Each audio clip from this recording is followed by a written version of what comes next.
Après 3 heures d'intervention, les pompiers parviennent à maîtriser le feu de la centrale. Pourtant, sans qu'ils ne s'en rendent compte, leur corps est gravement touché. Pripyat, en Ukraine, la ville fantôme la plus célèbre du monde.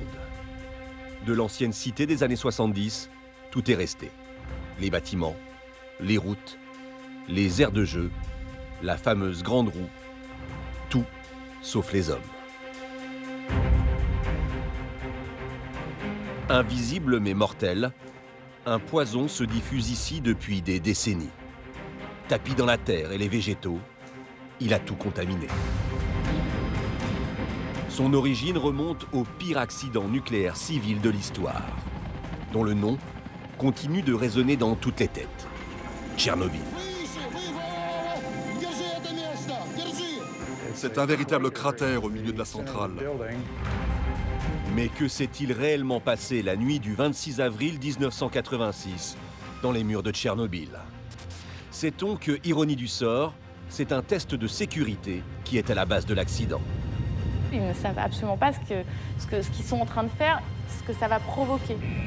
Sait-on qu'à quelques secondes près, la catastrophe aurait pu être évitée?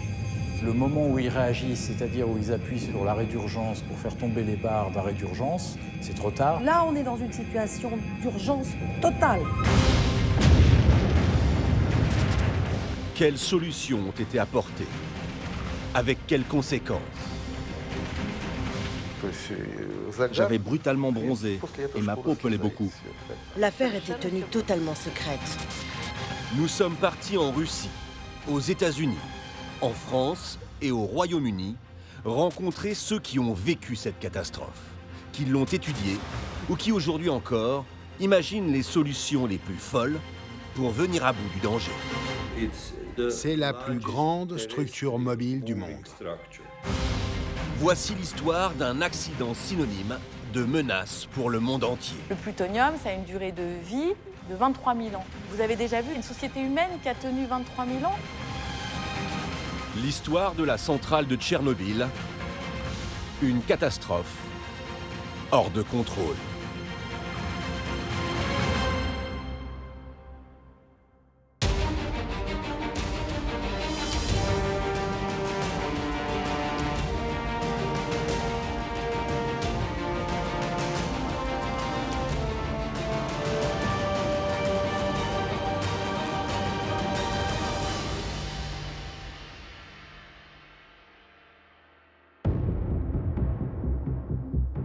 Octobre 2015.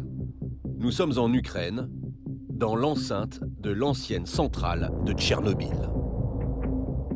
Ce qui ressemble à un simple hangar permet en fait de confiner un réacteur nucléaire éventré dont les ruines continuent d'émettre des doses de radioactivité mortelle. Seulement aujourd'hui, la corrosion, les malfaçons, la vétusté menacent l'étanchéité de ce sarcophage et à travers lui, le monde entier. Il y a encore beaucoup de matériaux sous forme de lave. Une lave qui contient 200 tonnes d'uranium et probablement quelques kilos de plutonium et autres matières radioactives. Du coup, je dirais même que le sarcophage tout entier est un déchet nucléaire. Voici la réponse au problème. L'arche de Tchernobyl. Une structure gigantesque de 257 mètres de large par 105 mètres de haut qui, une fois achevée, recouvrira le sarcophage. Pour vous donner une idée, elle pourrait recouvrir la cathédrale de Notre-Dame. Cette arche doit être capable de maintenir à couvert la radioactivité encore bouillonnante du lieu. Plus de 6 millisieverts par heure, soit 14 000 fois au-dessus de la radioactivité naturelle. C'est une première. Personne jusqu'à maintenant n'avait réalisé une telle chose. Un projet unique et pour cause. L'arche est aujourd'hui le seul moyen que l'homme ait trouvé contre une menace qui le domine encore. Pour comprendre comment nous en sommes arrivés là, il faut remonter 30 ans en arrière.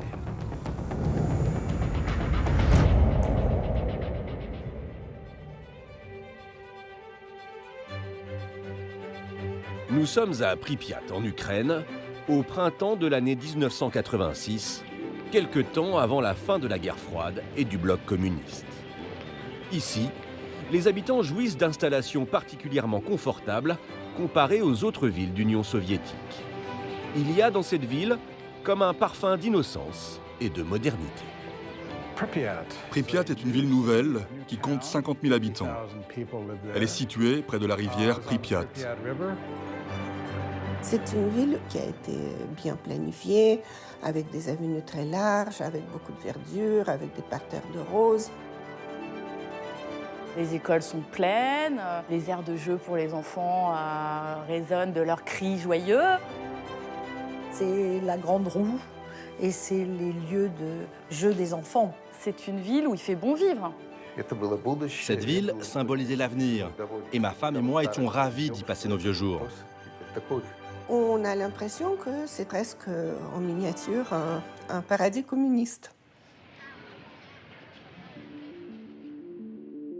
Un paradis alimenté en électricité par une centrale nucléaire flambant neuve, la centrale de Tchernobyl, située à 3 km de la ville. Et Tchernobyl ne fournit pas que de l'énergie, des emplois aussi. C'est le plus gros employeur du coin. 4000 personnes travaillent ici, dans cette usine ultra-moderne.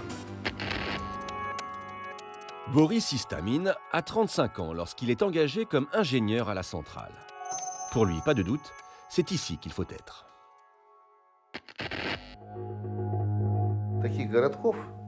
À l'époque, il n'existait pas ailleurs en URSS de petites villes aussi propres et sécurisées près d'une centrale nucléaire. Vous savez, cette centrale était considérée comme la plus sécurisée, la plus moderne de toutes. Notre centrale était la meilleure de toute l'Union soviétique. Derrière ces murs, la centrale de Tchernobyl abrite un impressionnant complexe destiné à produire de l'électricité. Son principe est simple. De l'eau monte dans le réacteur. Elle est chauffée par du combustible nucléaire, puis elle ressort en vapeur pressurisée jusqu'à d'immenses dynamos dites turbines qui génèrent du courant électrique. L'eau refroidie reprend ensuite sa forme liquide et retourne jusqu'au cœur pour un nouveau cycle.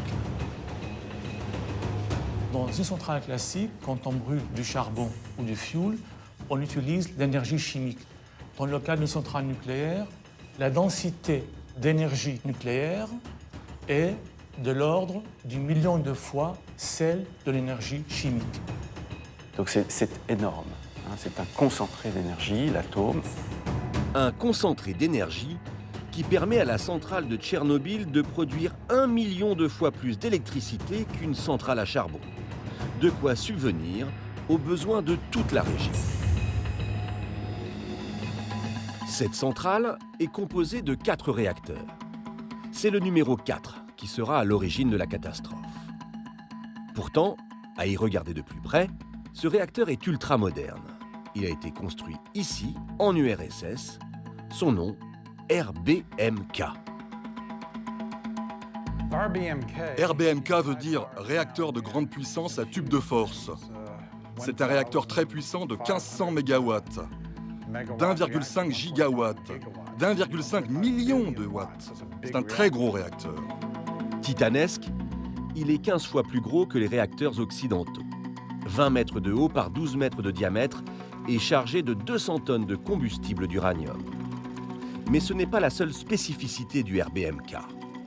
Il dispose d'outils très sophistiqués, des barres de contrôle composées d'un alliage de métaux qui permettent de maîtriser sa puissance.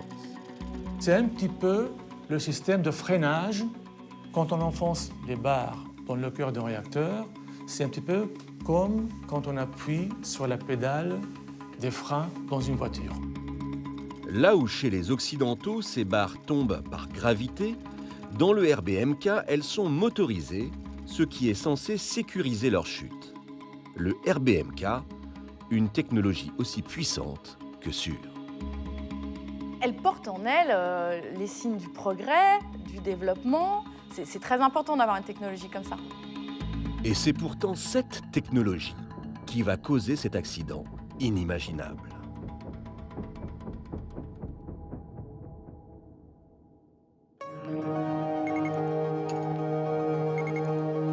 25 avril 1986. Aujourd'hui n'est pas tout à fait un jour comme les autres à la centrale de Tchernobyl. Les opérateurs ont en effet prévu de réaliser un test de sécurité sur le réacteur numéro 4. Ce test doit avoir lieu au milieu de la nuit, une fois que la demande en énergie sera réduite. Car justement, les ingénieurs souhaitent vérifier le comportement de la centrale en cas de panne d'électricité. Les réacteurs, ils doivent démontrer qu'ils sont capables de fonctionner s'il y a une rupture du réseau électrique. Ce qu'ils essaient de savoir, c'est, en cas de panne électrique, est-ce que les turbines prennent le relais et fournissent assez d'électricité pour faire fonctionner la centrale? En particulier, est-ce que les pompes continuent d'assurer le système de refroidissement? Mais auparavant, la procédure exige que la puissance du réacteur soit diminuée de moitié, de 1600 à 700 MW. Ce n'est qu'à ce stade que les opérateurs pourront simuler la panne de courant et voir si les turbines continuent de tourner. Le 25 avril au matin commence la procédure de baisse de la puissance. Elle doit prendre environ une douzaine d'heures. Pour abaisser la puissance d'un réacteur, vous introduisez les fameuses barres de contrôle, celles qui justement peuvent ralentir les réactions nucléaires. Les opérateurs insèrent donc ces barres de freinage. Doucement, mais sûrement, la puissance décline.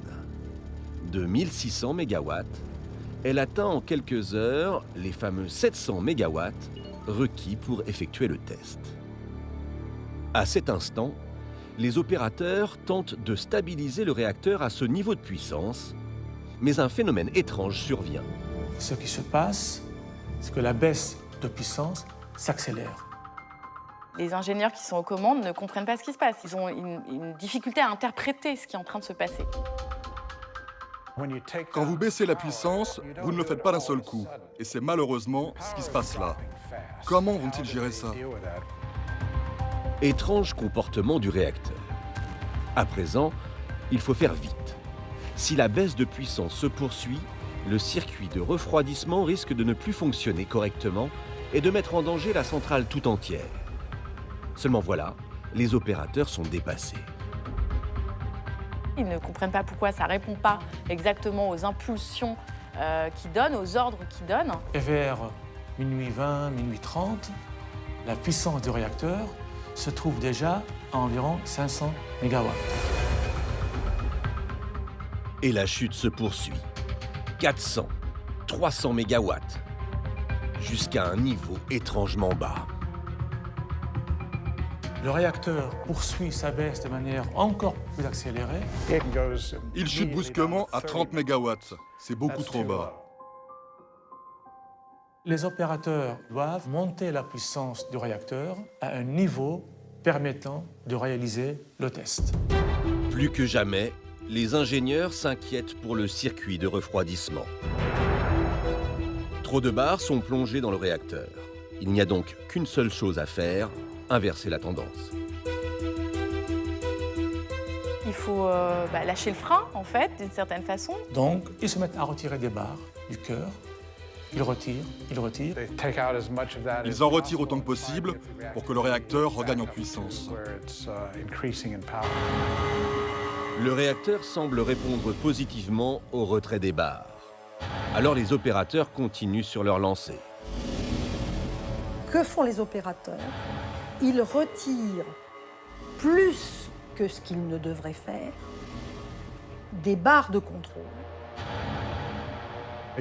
On n'est pas censé toutes les enlever, ni entièrement. Ce qui fait que le réacteur monte en puissance, mais finalement, il monte trop vite en puissance. Un premier signal d'alarme retentit. Le cœur parvient aux 700 MW recherchés, mais au prix de nombreuses barres de contrôle retirées. L'ordinateur les alerte. Vous êtes en train de retirer trop de barres de contrôle. Ça peut être très dangereux. Il y a urgence. Le retrait massif des barres a déclenché toutes les alarmes de sécurité et provoqué une véritable confusion en salle des commandes. Que faire? Amorcer le test ou l'annuler? Il faut choisir, et vite. Et à 1h23, du matin, leur chef estime qu'ils peuvent réaliser le test et qu'ils peuvent contrôler le réacteur malgré sa situation très instable. Pour ce faire, les opérateurs vont fermer les vannes d'admission à la turbine. Première étape du test, fermer les vannes d'admission pour simuler la panne de courant. L'eau ne parvient plus jusqu'aux turbines. Celles-ci vont-elles continuer de tourner par inertie et fournir l'eau qui refroidira le réacteur, comme l'espèrent les ingénieurs? Ils ne savent absolument pas ce qu'ils sont en train de faire, ce que ça va provoquer. Il y a cet opérateur. Il regarde le haut du réacteur. Il réalise que quelque chose ne va pas. Il descend des centaines de marches, 4 par 4. Il court sur des centaines de mètres et arrive en salle des commandes. Et là, il prononce la pire phrase qu'on peut prononcer dans le nucléaire. Il dit « il y a un problème ». En réalité, les opérateurs ont provoqué un réchauffement dans le cœur. Et comme on ne peut pas refroidir, on ne maîtrise plus la réaction nucléaire. La puissance augmente à son tour la température de nouveau augmente ses réactions et donc la puissance, et ainsi de suite. Quand ça s'emballe, ça va très vite. Les réactions nucléaires sont si rapides qu'elles dépassent totalement les hommes de la centrale. La puissance du réacteur est multipliée par 100 en seulement 4 secondes. Le moment où ils réagissent, c'est-à-dire où ils appuient sur l'arrêt d'urgence pour faire tomber les barres d'arrêt d'urgence, c'est trop tard. Là, ça devient super critique. La puissance monte brutalement à 30 000 MW. Et à ce stade, le mécanisme commence à fondre. Il ne reste plus qu'une solution pour éviter l'explosion, utiliser le frein du réacteur. Autrement dit, réintroduire les barres de contrôle. Seulement avec le mécanisme motorisé des réacteurs RBMK, cette opération nécessite 18 secondes. 18 secondes pour enfoncer les barres, c'est trop long. À précisément 1h23 et 44 secondes, la situation devient totalement hors de contrôle. Ce qu'il se passe, c'est qu'il y a une augmentation de la pression terrible. Un déploiement d'énergie tel que plus rien ne peut tenir. Il est trop tard, la réaction nucléaire n'est plus maîtrisable. D'un point de vue technique, on ne peut plus rien faire.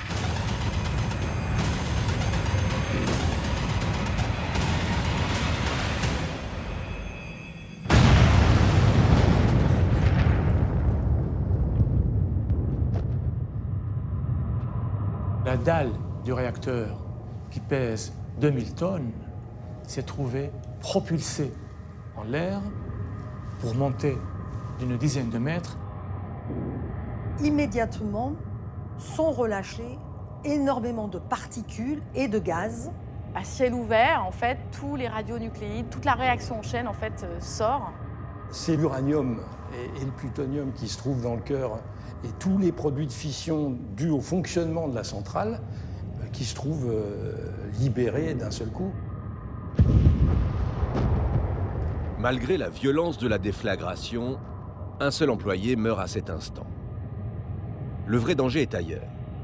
Les matières hautement radioactives jonchent les abords de la centrale à des centaines de mètres à la ronde. Mais plus terrifiant encore, une colonne de fumée chargée de gaz et de particules en fusion s'élève à plus de 1000 mètres au-dessus du bâtiment éventré. En pleine nuit à Pripyat, personne n'a entendu l'explosion. Personne n'imagine que la plus grave catastrophe du nucléaire civil ne fait que commencer. Face à un réacteur totalement éventré, avec des milliers de tonnes de béton, qu'est-ce que vous pouvez faire ? 10 minutes après l'accident, les 30 pompiers de la caserne de Tchernobyl arrivent sur les lieux. Au beau milieu de la nuit, ils ne réalisent pas l'étendue des dégâts et ne distinguent de la centrale que les flammes à éteindre de toute urgence. À aucun moment, ils ne se doutent que le vrai danger n'est pas l'incendie. Les pompiers, quand ils arrivent sur place, ils n'ont aucune protection, ils pensent se rendre sur un incendie. Un pompier, il voit un feu, Ils voient un feu, quoi. Mais dans le feu et les poussières, il y a énormément de poussières radioactives. Et donc, ils sont soumis à une très très forte dose de radioactivité. Après 3 heures d'intervention, les pompiers parviennent à maîtriser le feu de la centrale. Pourtant, sans qu'ils ne s'en rendent compte, leur corps est gravement touché.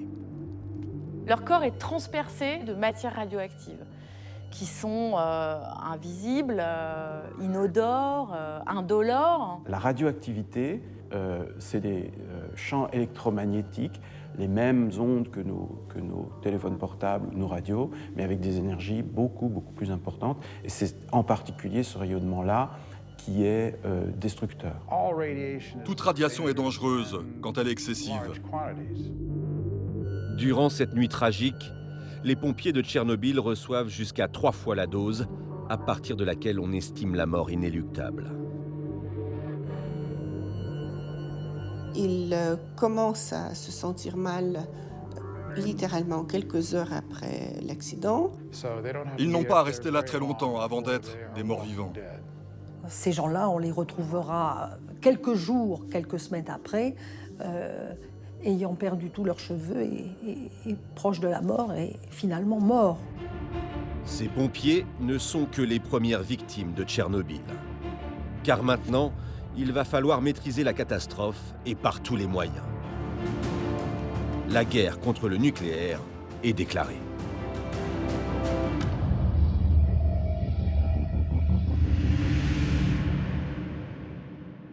Au petit matin, à Pripyat.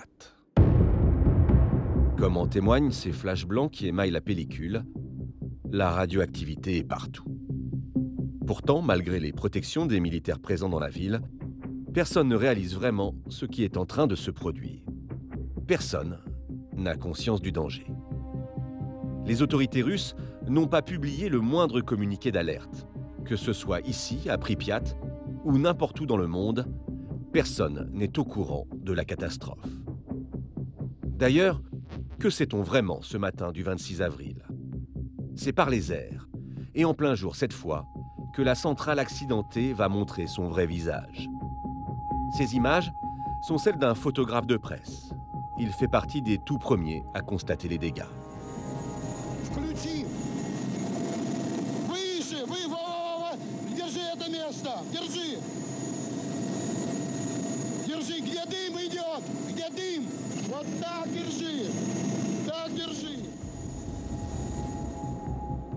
Quand je vois ces images, je me dis, mais quelle est la dose de radioactivité qui règne au-dessus, qui règne dans l'environnement de ces pilotes d'hélicoptères et de ceux qui filment? Ils font ce qu'il faut, c'est-à-dire aller voir, témoigner. Et même si ils savaient, ils se doutaient que c'était ultra dangereux, ils y sont allés quand même. On n'imaginait pas que c'était à ce point-là. La situation est apocalyptique. Les premières constatations faites par hélicoptère montrent que le réacteur numéro 4 est à l'air libre. Tout son combustible est là, au cœur de ces montagnes de gravats. Les images montrent aussi des fumées qui s'échappent. Elles sont à coup sûr hautement radioactives. C'est un véritable cratère au milieu de la centrale. Les matières radioactives sont partout. C'est un réacteur qui a déjà fonctionné depuis plusieurs jours, plusieurs semaines, et dans lequel il y a énormément de produits radioactifs. Donc toute cette radioactivité sort. Le niveau de radioactivité au sein d'un réacteur nucléaire, c'est un niveau de radioactivité tel qu'il est absolument incompatible à une présence humaine à proximité. Les éléments les plus radioactifs sont en train d'agir et d'irradier l'ensemble de la population, de la flore, de la faune autour. Il n'existe aucun remède contre cette contamination. L'homme peut tout au plus avaler des comprimés d'iode qui protègent la thyroïde, l'organe le plus sensible à la radioactivité. Mais quelle solution apporter dans des conditions pareilles? La contamination qui s'est répandue, si vous l'absorbez, elle se fixe à l'intérieur du corps humain et vous irradie de l'intérieur. Le problème, c'est que la radiation détruit l'organisme en s'attaquant directement à notre code génétique, l'ADN. Et cela peut entraîner des cancers. Concrètement, plus vous recevez une dose élevée, plus vous avez un risque de développer un effet, notamment de type cancer, qui est élevé. Tout porte à croire que les populations voisines de la centrale sont déjà fortement atteintes. Cela fait maintenant plus de 24 heures que l'explosion de la centrale a eu lieu. Il faut évacuer la zone de toute urgence, à commencer par la ville la plus proche, Pripyat. Là, on est dans une situation d'urgence totale, en se demandant comment la catastrophe va évoluer. 27 avril. À Pripyat, l'heure du déjeuner approche quand soudain les haut-parleurs de la ville diffusent une nouvelle inquiétante. Внимание, внимание, уважаемые товарищи! Городской совет народных депутатов сообщает, что в связи с аварией на Чернобыльской атомной электростанции в городе Припяти складывается неблагоприятная радиационная обстановка.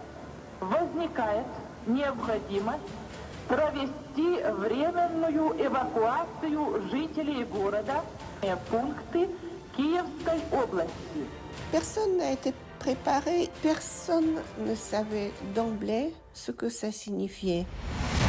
Товарищи, временно оставляя свое жилье, не забудьте, пожалуйста, закрыть окна, выключить электрические и газовые приборы, перекрыть водопроводные краны. Просим соблюдать спокойствие, организованность и порядок при проведении временной эвакуации. Natalia Manzurova est ingénieure, spécialiste du nucléaire.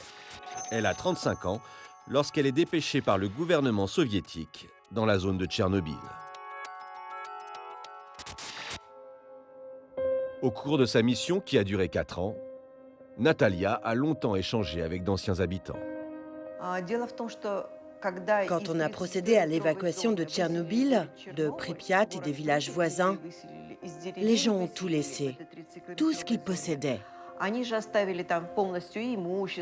Imaginez la situation. Votre mari est au travail, un de vos enfants est au jardin public et l'autre à l'école. Un car arrive et on vous ordonne de prendre de la nourriture, d'emporter vos papiers et de monter dans un car. Tout ça sans poser de questions. Malgré l'omerta du régime soviétique de Gorbatchev, les moyens déployés sont colossaux. 1200 cars sont réquisitionnés pour évacuer toute la ville en quelques heures. Une zone d'exclusion de 30 km autour de la centrale est décrétée. Au total, 200 000 personnes sont évacuées. Les civils ne le savent pas encore, mais ils ne reverront jamais plus leur maison. Ils laissent la place aux militaires et aux ingénieurs venus de tout le pays. Personne n'avait pris la mesure de l'événement. Mais les ordres étaient tombés de Moscou, justement parce que nos spécialistes étaient à la pointe. Ils devaient être immédiatement envoyés sur les lieux. Quand on m'a autorisé à entrer dans la zone fermée, j'ai été frappée par le silence qui y régnait. Pas de chant d'oiseaux, ni cris d'enfants, pas âme qui vive. Ces maisons vides qui présentaient des rideaux à leurs fenêtres, ce linge qui séchait dans les cours désertes, ces aires de jeu abandonnées, le vide absolu. La zone est transformée en camp de base. Mais le champ de bataille est miné. Les poussières radioactives sont au sol, en suspension dans l'air, rien n'est épargné. Entre l'homme et la radioactivité, l'issue du bras de fer ne fait aucun doute. Il y a une sorte de petit enfer sur Terre, une source radioactive très intense, aucune présence humaine prolongée n'est possible, on ne peut pas s'approcher, pourtant il faut faire quelque chose. Sur le front, une première solution est trouvée. Certaines matières, comme le sable, présentent des qualités radioabsorbantes tout en se révélant efficaces contre le feu. Une première décision est prise immédiatement. En déversant ces matières, les ingénieurs espèrent assurer un premier confinement du réacteur. Et la seule manière de mettre ce sable sur cette énorme centrale détruite, qui continue de brûler au centre, c'est de le lâcher depuis les airs, avec les hélicoptères de l'armée. L'attaque est immédiate. Les hélicoptères se relaient en permanence dans l'espoir de couvrir le réacteur le plus rapidement possible. Mais les conditions extrêmes rendent la manœuvre très compliquée. Chaque pilote n'a que 30 secondes pour se positionner au-dessus du réacteur et larguer sa précieuse cargaison. Mais alors qu'à Tchernobyl, une bataille inédite et de grande ampleur vient tout juste de commencer, une autre menace se propage. Les particules radioactives, expulsées en masse au cours de l'explosion, ont fait du chemin. Elles s'étendent désormais bien au-delà des frontières de l'Union soviétique, alors que personne n'est au courant de la catastrophe. Cette animation des ingénieurs français de l'Institut de radioprotection et de sûreté nucléaire a été réalisée après coup, à partir du dépôt au sol des particules de ce nuage radioactif. Elle montre clairement la vitesse et l'impact du nuage sur les territoires du nord de l'Europe dans les premiers jours qui suivent l'accident. Tenus dans l'ignorance, il faut attendre le 28 avril, 2 jours après la catastrophe, avant qu'un des pays voisins ne tire la sonnette d'alarme. J'ai appris qu'il y avait un problème parce qu'un collègue m'a appelé en me disant « En Suède, ils observent une augmentation de la radioactivité et ils se posent la question, mais d'où vient-elle? Est-ce que c'est de leur propre centrale? Est-ce que c'est d'ailleurs ?» La question que je me pose immédiatement, c'est qu'est-ce qu'on observe exactement? A-t-on une idée plus précise de la nature de ce qui émet cette radioactivité? Il n'y a toujours aucune information sur cette mystérieuse hausse de la radioactivité. Les scientifiques analysent alors les clichés capturés par les caméras thermiques des satellites de recherche à plusieurs milliers de kilomètres aux alentours. C'est celui-ci qui va attirer leur attention.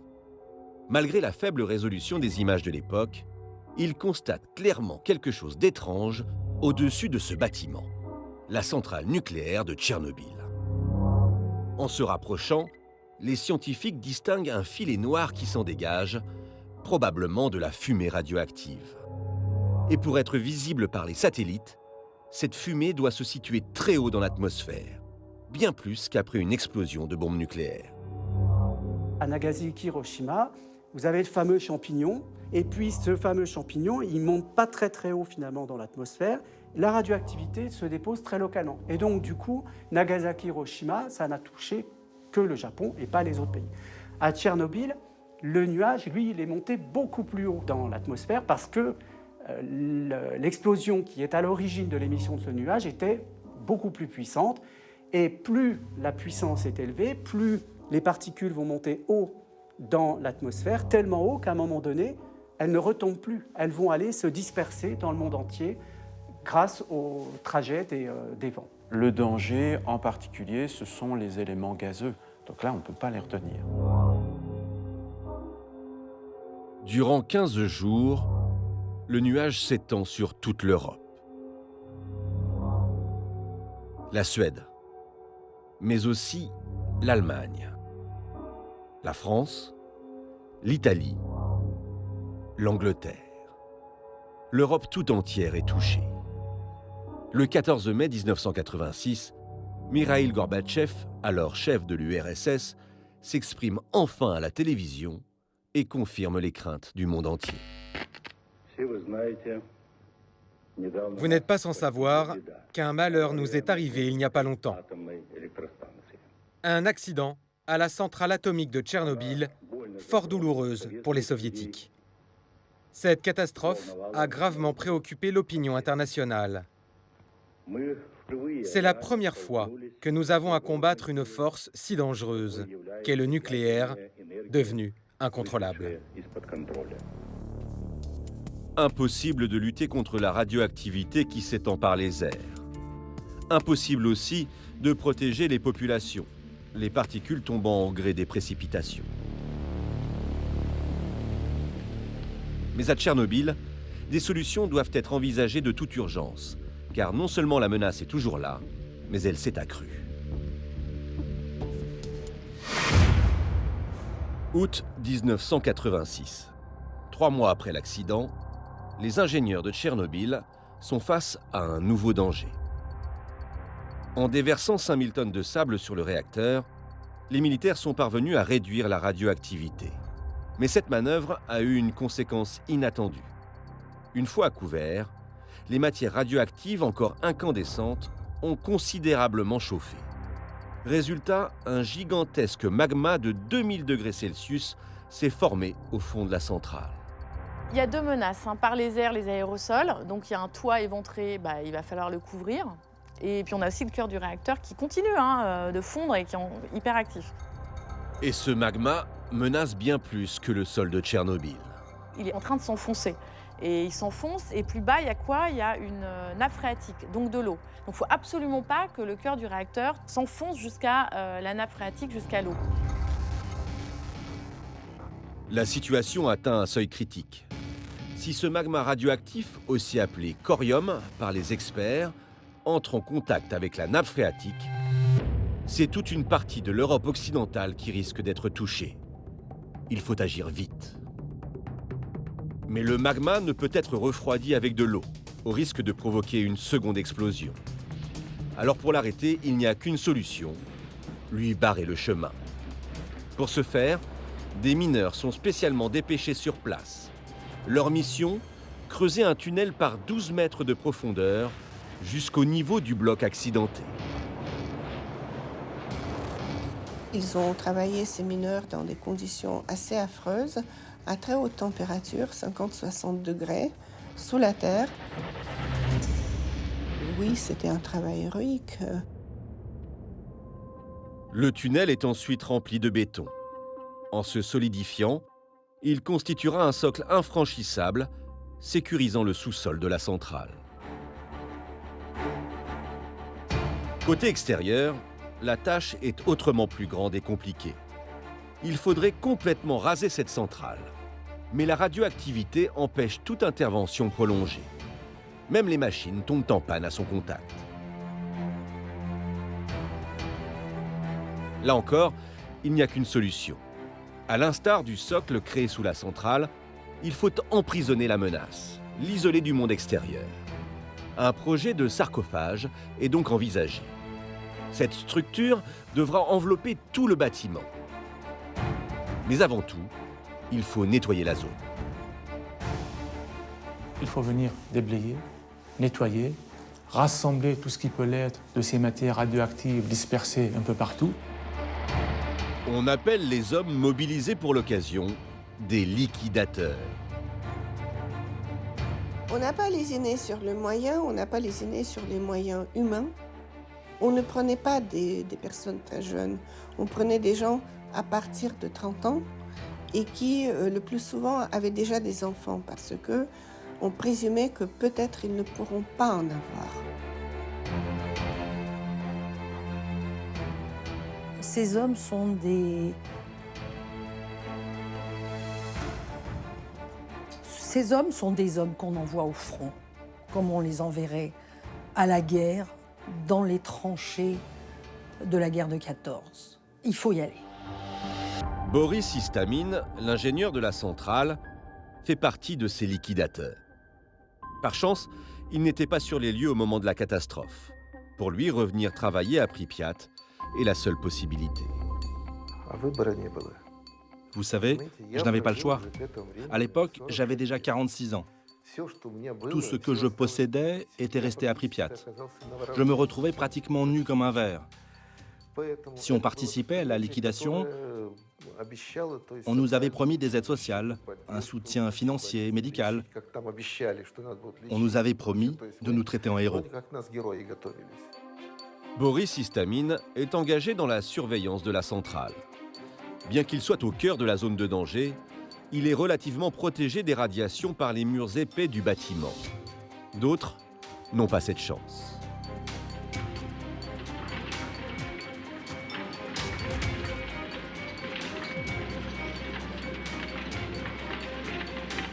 Certains doivent notamment déblayer le toit du réacteur numéro 3. Il n'a pas explosé, mais il a reçu de nombreux gravats radioactifs de son voisin, le réacteur numéro 4.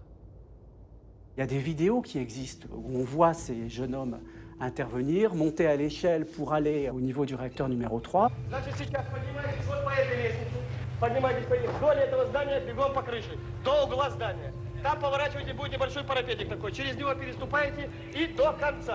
Там будет грибок вентиляционный. Один набрасывает, двое носят. Когда прибежали сюда на участок, начинаете считать до 90. 1, 2, 3, 4, до 90. Как только 90, бросаете инструмент и бегом назад.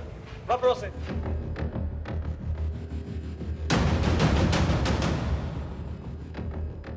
Il faut rester un temps imparti, très court, le plus court possible, mais quand même efficace. Le temps de monter, le temps de rester, le temps de descendre.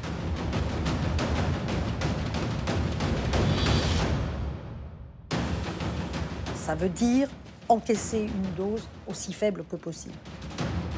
Mais vu les lieux, ils encaissent des très fortes doses.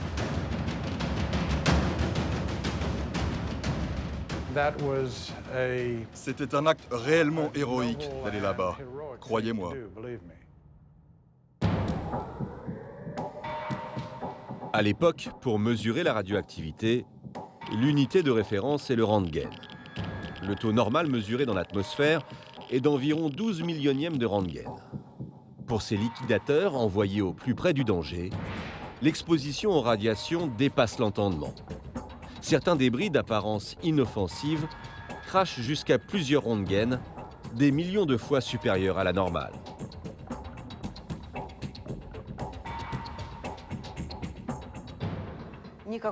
Personne n'était alarmé, car personne n'avait la moindre idée de ce qui s'était réellement passé.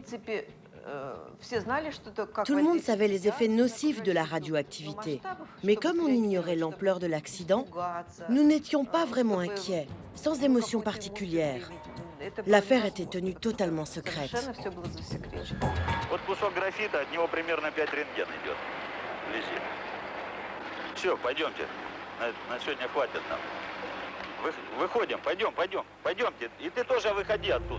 Le discours, c'est de dire, si vous allez accomplir votre mission, vous ne ferez pas votre service militaire ou on vous réduira la durée de votre service militaire. Sauf que ce qu'on ne leur disait pas, c'est qu'en les envoyant sur le toit du réacteur numéro 3, on les envoyait à la mort, à coup sûr.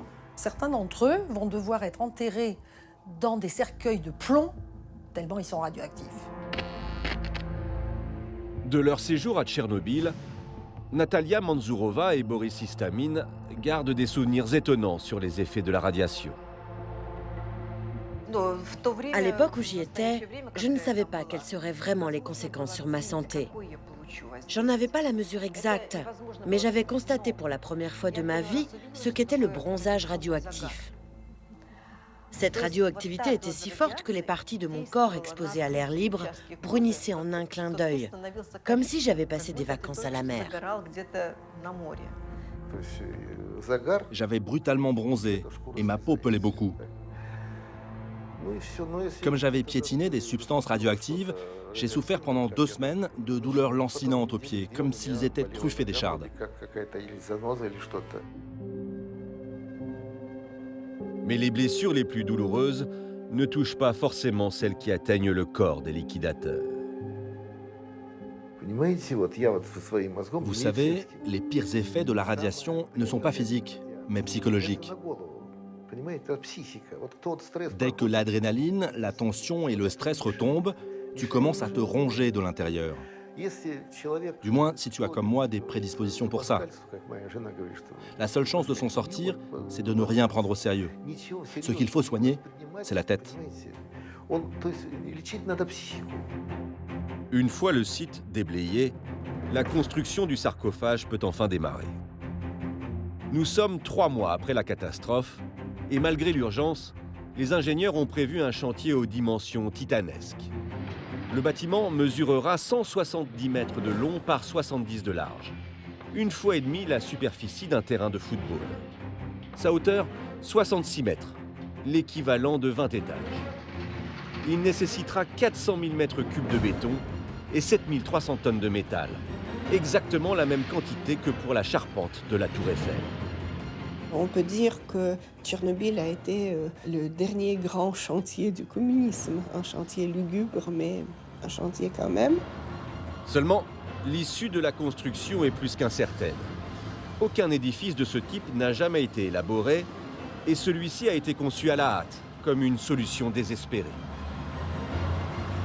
Le but principal de ce sarcophage est de couvrir ce réacteur détruit dont le cœur est ouvert à l'air libre avec toutes les matières radioactives qu'il contient. C'est une source très intense de rayonnement dont il faut se protéger. Pour gagner du temps, toutes les pièces de la structure sont préalablement usinées, puis apportées une à une sur le chantier pour y être assemblées. Poutres et contreforts de métal, tout arrive déjà prêt, comme un gigantesque puzzle.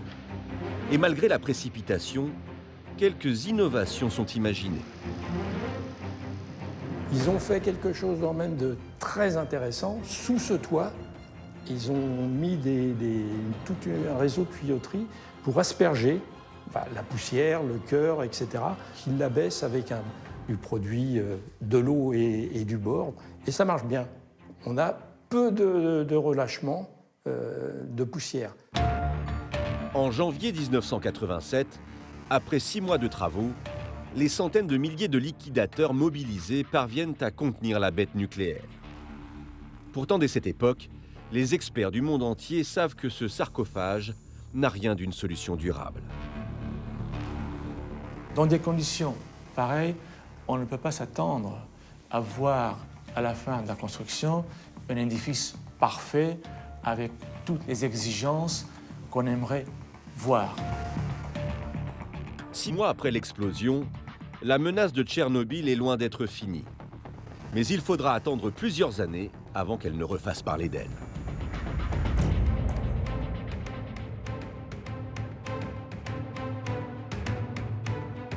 Fin des années 90. Les ingénieurs sont inquiets. Le sarcophage construit dans l'urgence après la catastrophe montre de sérieux signes de fatigue.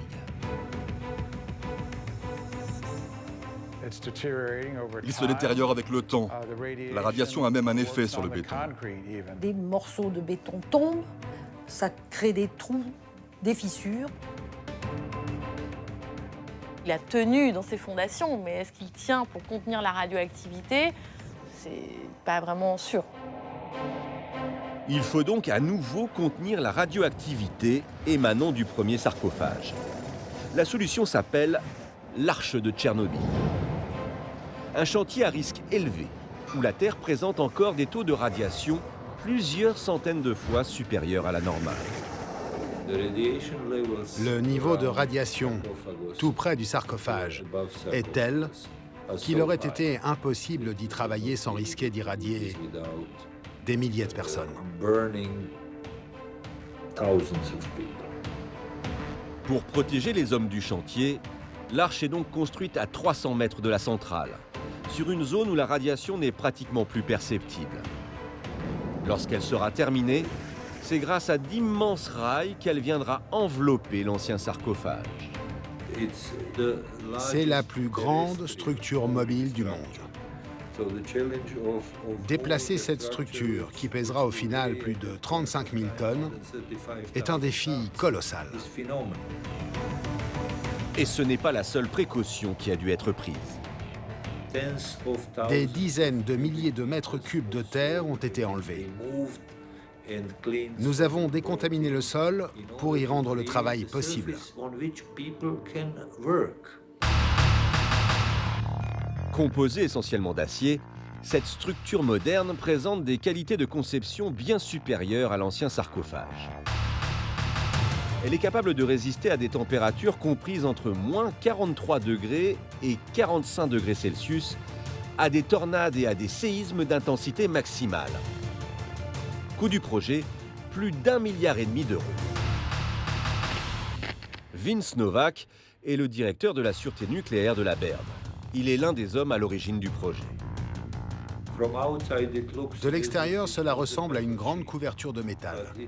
Mais en réalité, c'est un bâtiment très complexe. L'un des défis les plus importants rencontrés par les ingénieurs, lutter contre la corrosion qui menacerait l'arche. Pour ce faire, nous avons dépensé beaucoup d'argent dans un système de climatisation.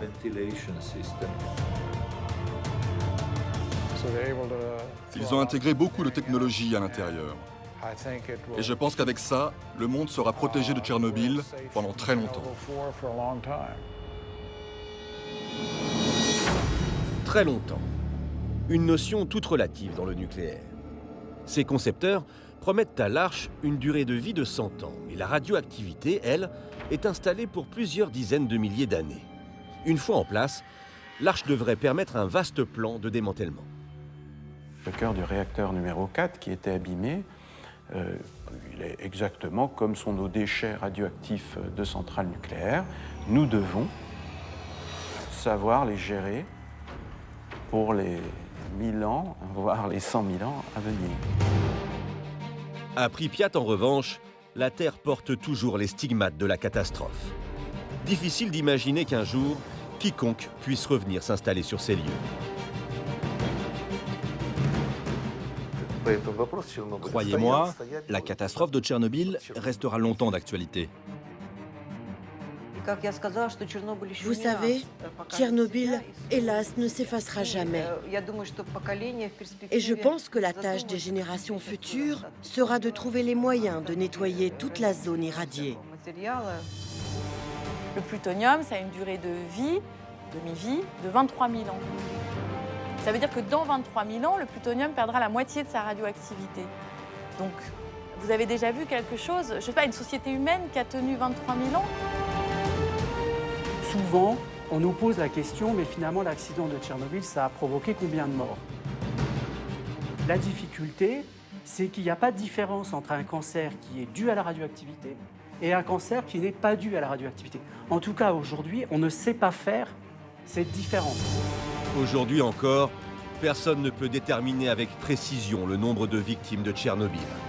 Seule certitude, la majeure partie de l'ex-URSS aurait été touchée, soit 290 millions de personnes.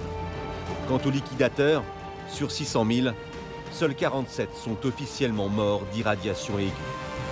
Leur sacrifice fait qu'aujourd'hui Tchernobyl n'est pas seulement synonyme de catastrophe, mais aussi du courage qu'il a fallu pour sauver notre planète.